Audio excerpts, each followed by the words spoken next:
Joining us right now is the former David Cameron senior advisor, Steve Hilton, weighing in on this. Steve, good to have you on the program. Thank you so much for joining us. Morning, Marie. Great to be with you. And we know that immigration has been really at the root of this debate. You've said we must leave the EU to control immigration. I think immigration is a really good example of actually the fundamental question that's on the ballot today here, which is really who runs this country? Who is in control? Is it the parliament that people here elect, that you can see behind me, and the government that I used to work in? Or actually, is it the unelected bureaucracy in Brussels, which in effect is a bit like a federal government for Europe? Now, I live now in America. I run a tech firm in California, so I understand in America how angry people are with the federal government in Washington, but at least the president is elected. At least Congress is elected.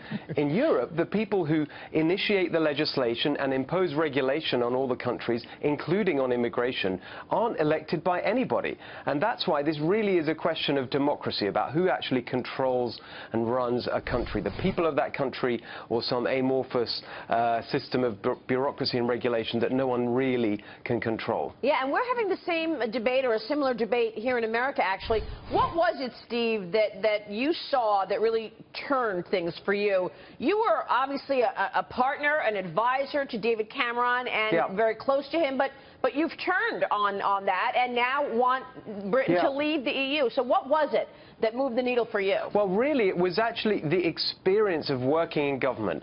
I found that when we were elected, we had a program that we were trying to implement, and we'd prepared for that. But what we hadn't prepared for was the amount of regulation and legislation that was coming at us from the EU.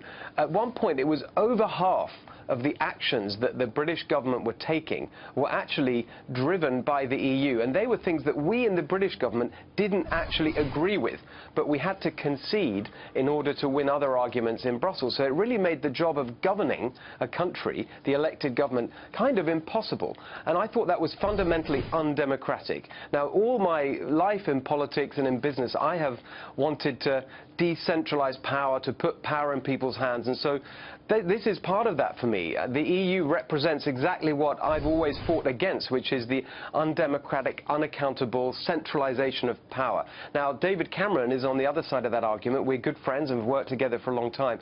It's not easy for me to be on the other side from him, but I think in the end, this is a really big question that is bigger than any one general election. It's going to have an impact here for generations, and I think an impact around the wider world, because it will send a signal that this centralization of power that you can see going on everywhere, people have had enough of it. They want to take back control. They want people power. And that's why I think this is, in the end, more important than any political loyalty or even personal loyalty. It's about principle and what you really believe in. Steve, it's Mike Murphy. We run a venture fund, so I'm familiar with your company, CrowdPack. And I know one of your statements is that, or kind of the mission of CrowdPack is to that politics is broken and you're going to let technology is going to fix it. Could you expand on that a little bit for us?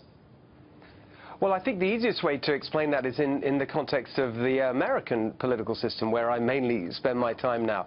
If you think about the way that the big donors, not just in terms of business, but the unions as well, have really captured the levers of power by putting money into the races that they know will deliver the outcomes they want. Right. In many ways, they have actually bought the outcomes. They have actually bought the political system, which means that people feel, rightly, that they don't have a say, that their vote matters less than the influence of the big donors and the insiders. And so what we can do with technology, one example is crowdfunding, where candidates can raise money online without depending on the party machines. That means if you're on the left, you don't need the money anymore of the big unions, and if you're on the right, you don't need the money from big business. You can raise your money from everyone. Now, that really transforms politics, because it makes candidates able to say what they think and do the right thing instead of just doing what their donors want.